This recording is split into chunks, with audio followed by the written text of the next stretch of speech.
Hi, welcome back. This is Rekha Mishra presenting before you Class 12 Geography, Book 2, Lesson number 12 Geographical Perspective on Selected Issue and Problems. So, in this lesson, we are going to cover the topic environmental pollution, types and sources of pollution, air pollution, water pollution, land pollution, noise pollution, urban waste disposal, rural urban migration, problems of slums, land degradation and a case study. तो ये जो हमारा lesson है जिस इसमें हम भूगोल से रिलेटेड कुछ ऐसे तथ्यों का अध्ययन करेंगे जिसका संबंध हमारे पर्यावरण से है। जैसे वायु प्रदूषण या पर्यावरणीय प्रदूषण क्या होता है, वायु प्रदूषण किसे कहते हैं, जल प्रदूषण क्या होता है, भूमि प्रदूषण क्या होता है, ध्वनि प्रदूषण क्या होता है, शहरी कचरे का निपटारा किस प्रकार किया जाता है, गांव से शहरों की तरफ प्रवास क्यों होता है, गंदी बस्ती या झुग्गी झोपड़ियों की क्या समस्याएं होती है, भूमि का क्षरण किस प्रकार होता है, और दो एरियाज के बारे में हम पर्टिकुलर पढ़ेंगे। नाउ एनवायरमेंटल पॉल्यूशन या पर्यावरण प्रदूषण। Environmental pollution result from the release of substance and energy from waste products of human activity. तो ये जो वायु पर्यावरण प्रदूषण होता है इसका कारण होता है मनुष्य की गतिविधियों के द्वारा जो बेकार सामान पर्यावरण में या वेस्ट प्रोडक्ट पर्यावरण में रिलीज किया जाता है। तो ये प्रदूषण चार प्रकार का बेसिकली होता है: air pollution, water pollution, land pollution and noise pollution. वायु प्रदूषण, जल प्रदूषण, भूमि प्रदूषण और ध्वनि प्रदूषण। Now these are the types and sources of pollution. First is air pollution. It involves oxides of sulfur, oxides of nitrogen, carbon monoxide, carbon hydrocarbons, ammonia, etc. And the main sources of combustion of coal, petrol and diesel and other industrial release from the industrial units. Now the second is water pollution.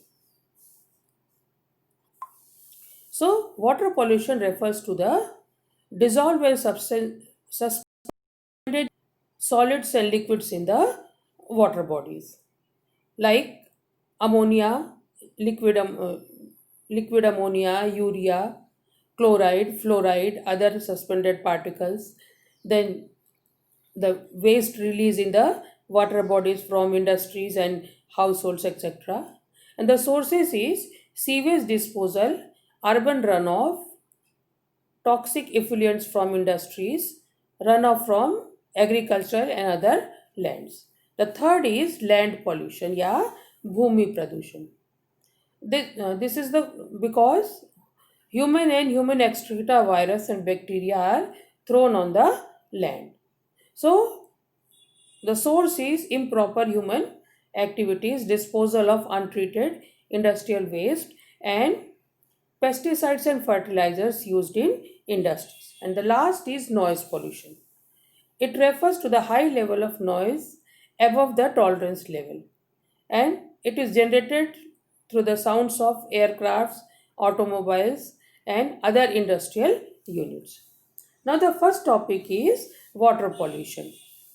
So, indiscriminate use of water by increasing population and industrial expansion has led degradation of the quality of water.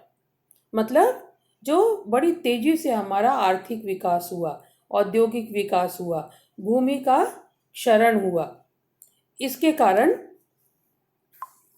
बड़े पैमाने पर भूमि क्षरण हुआ, इसके कारण जल प्रदूषण हुआ। It contains small quantities of suspended particles, organic and inorganic substances. तो पानी में बहुत सारे गंदे पदार्थ होते हैं, कचरे होते हैं, कुछ घुलनशील होते हैं, कुछ अघुलनशील होते हैं, जो विभिन्न स्रोतों से जल स्रोतों तक पहुंचते हैं। When concentration of these substances increase, the water become polluted and hence become unfit for use. तो जब पानी में इन तत्वों की मात्रा, इन घुले हुए तत्वों की मात्रा ज़्यादा हो जाती है तो उसे हम प्रदूषित जल कहते हैं, जिसके कारण वो उपयोग के लिए लाभकारी या उपयुक्त नहीं होता है. In such a situation, the self-purifying capacity of water is unable to purify the water. Generally क्या होता है कि जो बहता हुआ पानी होता है ये अपने आप को साफ कर लेता है. नदियों में जो जीव जंतु होते हैं वो उस कचरे को खाकर पानी को साफ कर देते हैं. लेकिन यदि कचरे की मात्रा ज़्यादा होगी तो नदी या बहता हुआ जल उसको अपने आप साफ करने में सक्षम नहीं होता है और जल प्रदूषित हो जाता है. Then causes of water pollution. Human beings pollute the water through industrial, agricultural and cultural activity. Industrial, agricultural and cultural activity. आपने देखा होगा बहुत सारे उद्योगों का कचरा नदियों में डाला जाता है. खेतों में जो सिंचाई होती है उसके द्वारा जब ओवर इरिगेशन होता है तो बड़े पैमाने पर जो खाद है या जो इंसेक्टिसाइड पेस्टिसाइड है ये बहकर नदियों में चले जाते हैं. और आपने देखा होगा त्योहारों के दौरान मूर्तियों का विसर्जन नदियों में किया जाता है या झीलों में किया जाता है, या और भी बहुत से हमारे धार्मिक रीति रिवाजों का संबंध नदियों में डिस्पोजल से होता है. तो इसके कारण बड़े पैमाने पर नदियाँ प्रदूषित होती है. Among these activities, industry is the most significant contributor. Industries produce several undesirable products including industrial waste. तो इन सब में इंडस्ट्री सबसे ज़्यादा वाटर पॉल्यूशन को कंट्रीब्यूट करती है, क्योंकि ये बहुत सारे ऐसे पदार्थों का उत्पादन करती है जो पानी के लिए सही नहीं होते और उन सारे इंडस्ट्रियल कचरों को नदियों में बहा दिया जाता है विदाउट ट्रीटमेंट, जिससे कि जल प्रदूषित होता है. Most of the industrial waste are dispose of in running water और lakes. Now sources of water pollution. Major water polluting industries are leather, pulp and paper, textile and chemicals. ये कुछ वो इंडस्ट्रीज है जिनके द्वारा सबसे ज़्यादा जल प्रदूषण होता है.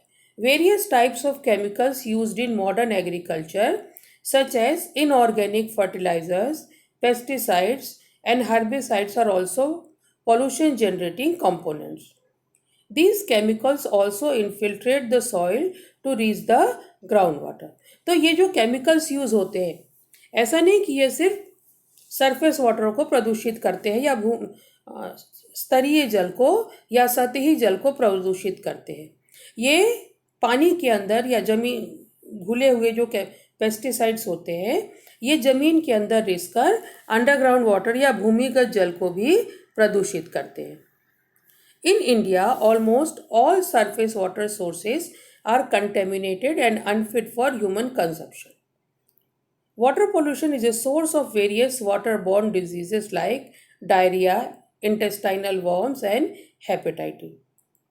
तो ऐसा पाया गया है कि भारत में जितने भी जल स्रोत हैं लगभग सभी किसी न किसी तरह के प्रदूषण से ग्रस्त है और वो स्वच्छ नहीं है या स्वच्छ उपयोग के लिए नहीं है.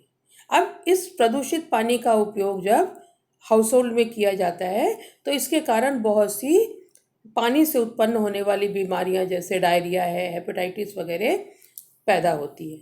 World Health Organization shows about 1/4 of the communicable diseases in India are waterborne.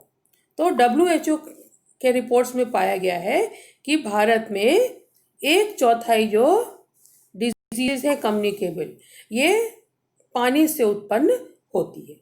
Pollution of river Ganga flowing through one of the most populous region of India has caused great concern. इसमें गंगा नदी में जो pollution पाया जाता है ये सबसे ज़्यादा चिंता का विषय है. जनरली ऐसा माना जाता था कि गंगा का पानी बहुत स्वच्छ है और इसको कितने भी साल तक रखे बॉटल में या किसी कंटेनर में इसमें कीड़े नहीं लगते थे. लेकिन अब गंगा बहुत बुरी तरह से प्रदूषित हो गई है, खासकर उन इलाकों में जहां गंगा के किनारे बड़े शहर बसे हुए हैं। To improve the condition of the river, national mission for clean Ganga was launched. तो गंगा की सफाई के लिए अभियान चलाया गया था स्वच्छ गंगा मिशन का। The Namami Gange programme has been launched for the same, और इसी के लिए नमामि गंगे प्रोग्राम भी लॉन्च किया गया था। तो these are the sources of pollution in Ganga and Yamuna. तो गंगा में बड़े पैमाने पर जो शहरों का कचरा है वो आकर गिरता है।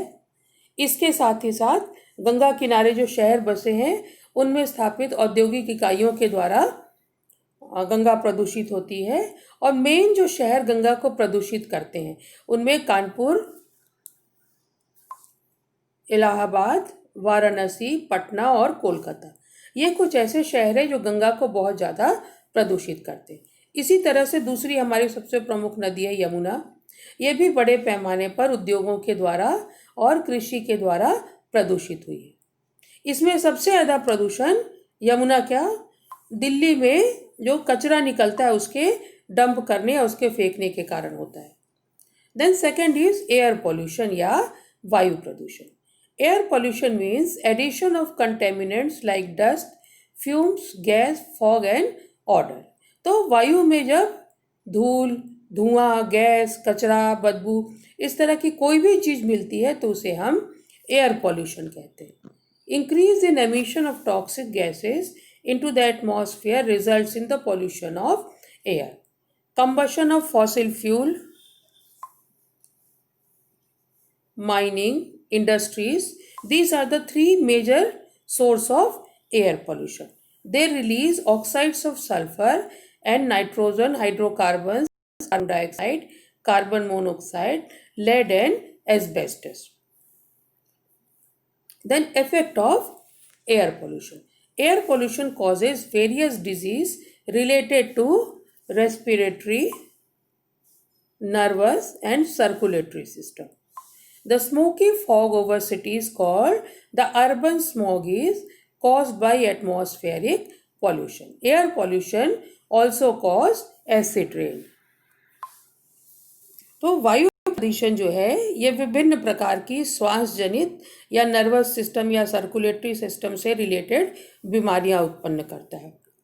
इसके साथ शहरों में जब धुआं और कोहरा एक साथ मिल जाता है तो दम घुटने जैसी समस्याएं उत्पन्न होती है। फिर एसिड रेन या अम्लीय वर्षा जो है ये वायु प्रदूषण का एक बहुत बड़ा असर होता है। इसके कारण पेड़ पौधों और जीव जंतुओं को बड़े पैमाने पर नुकसान पहुंचता है। Then the next topic is noise pollution या ध्वनि प्रदूषण।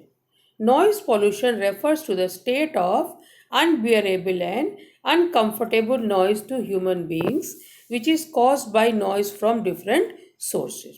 तो वायु प्रदूषण का मतलब होता है ध्वनि प्रदूषण का मतलब होता है कि जब बहुत तेज साउंड या बहुत तेज आवाज उत्पन्न होती है, इतनी तेज कि मनुष्यों के लिए उसे झेलना मुश्किल होता है, तो उसे हम ध्वनि प्रदूषण कहते हैं।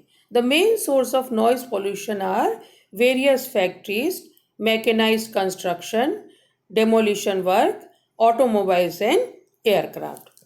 तो इनके कारण बड़े पैमाने पर नॉइज पॉल्यूशन होते, जैसे विभिन्न फैक्ट्रीज हैं जो मशीनीकृत या यांत्रिकृत कंस्ट्रक्शन साइट्स होते हैं, जो बड़ी बड़ी बिल्डिंग्स को गिराया जाता है, और ऑटोमोबाइल इंडस्ट्री और एयरक्राफ्ट, इनके द्वारा बड़े पैमाने पर ध्वनि प्रदूषण फैलता है। The biggest nuisance is the noise produced by traffic industries, causing noise pollution, but with varying intensity depending upon the type of industry. तो इसके साथ ही साथ जो सबसे ज़्यादा ध्वनि प्रदूषण होता है वो किससे होता है? एक तो ट्रैफिक से और दूसरा इंडस्ट्री से। लेकिन ये डिपेंड करता है कि किस तरह की इंडस्ट्री और किस तरह का ट्रैफिक है। Noise pollution is location specific and its intensity declines with increase in distance from the source of pollution. तो ये जो ध्वनि प्रदूषण है ये वायु प्रदूषण की तरह ट्रेवल नहीं करता है कि एक जगह वायु प्रदूषण हुआ तो सब जगह वो हवा के द्वारा फैलेगा। ये लोकेशन स्पेसिफिक होता है, मतलब जहाँ पर ध्वनि का प्रदूषण हो रहा है वहाँ इसकी इंटेंसिटी ज़्यादा होती है और जैसे जैसे उस इलाके से हम दूर हटते जाते हैं वैसे वैसे इसकी तीव्रता कम होती जाती है। तो ये आप देख सकते हैं माइनिंग साइट्स में किस तरह से बड़ी बड़ी गाड़ियाँ चलती हैं और उनके आवाज़ से प्रदूषण होता है। Then the next topic is urban waste disposal या शहरी कचरे का निपटारा। Solid waste refer to a variety of old and used articles.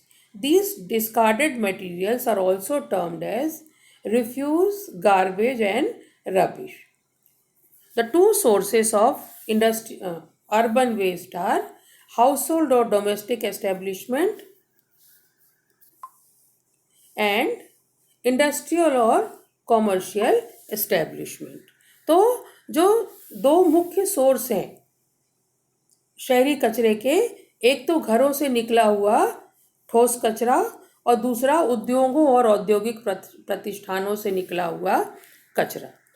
Solid waste cause health hazard through creation of obnoxious smell and harboring of flies and rodents which act as carrier of disease like typhoid, diphtheria, diarrhea, malaria and cholera।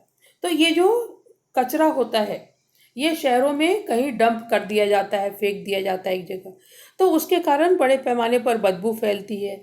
फिर वहाँ जो कीड़े मकोड़े होते हैं, मक्खियाँ होती हैं, ये वहाँ से गंदगी को और बीमारियों को शहरी इलाकों में या रेजिडेंशियल इलाकों में ले जाकर डिप्थीरिया, डायरिया, मलेरिया जैसी तरह तरह की बीमारियाँ फैलाती है।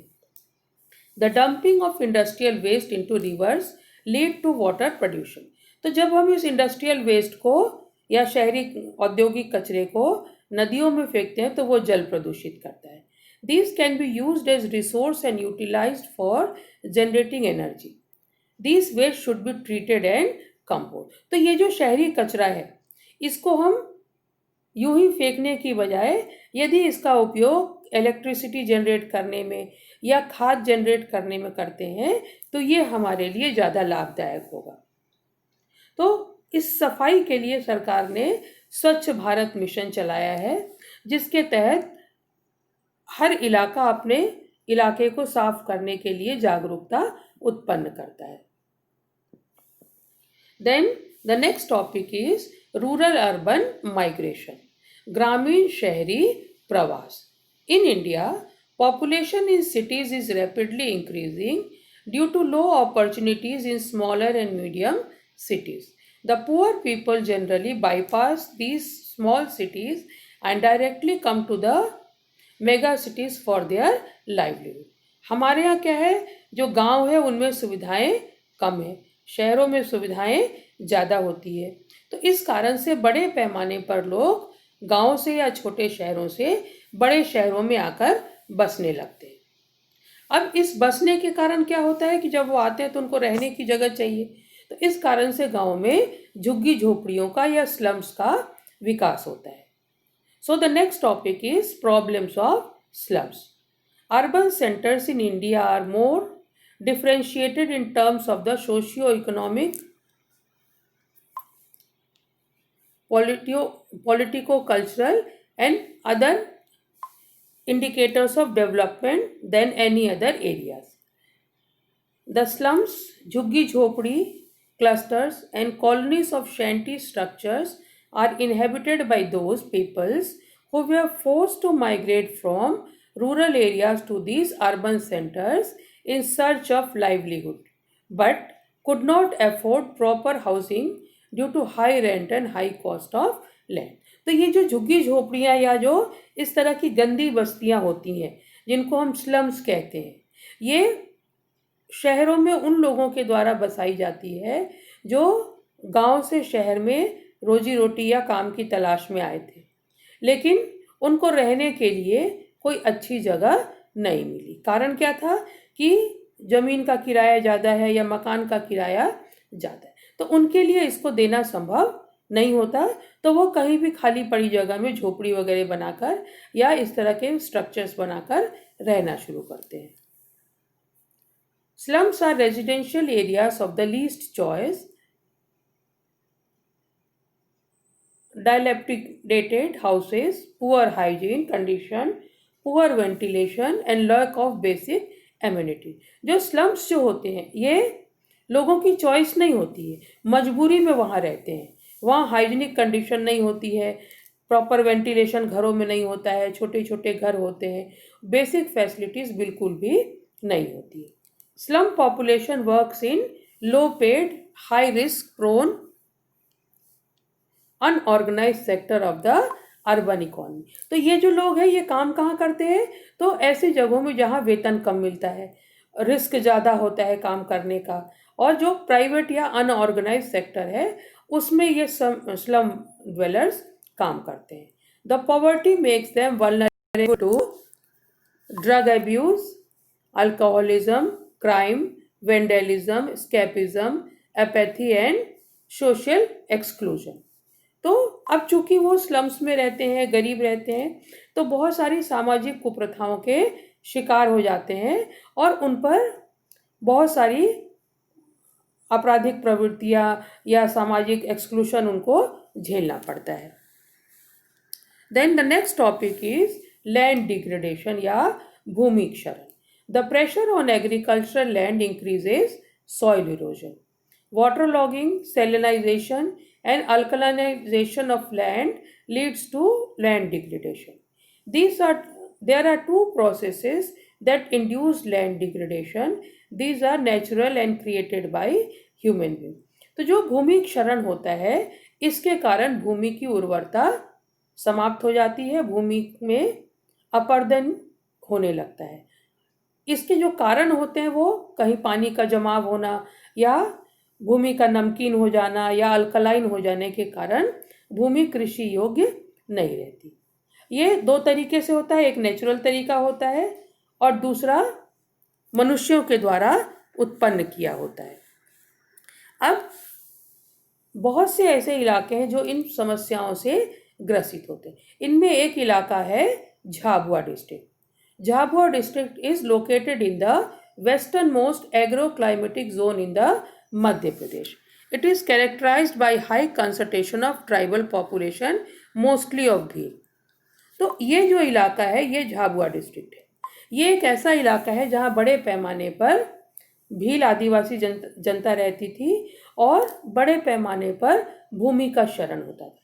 तो वहाँ के लोगों ने वृक्षारोपण करके या कई तरीकों से उस इलाके में वापस भूमि की उर्वरता को स्थापित किया और अपनी अर्थव्यवस्था को फिर से स्थापित किया है।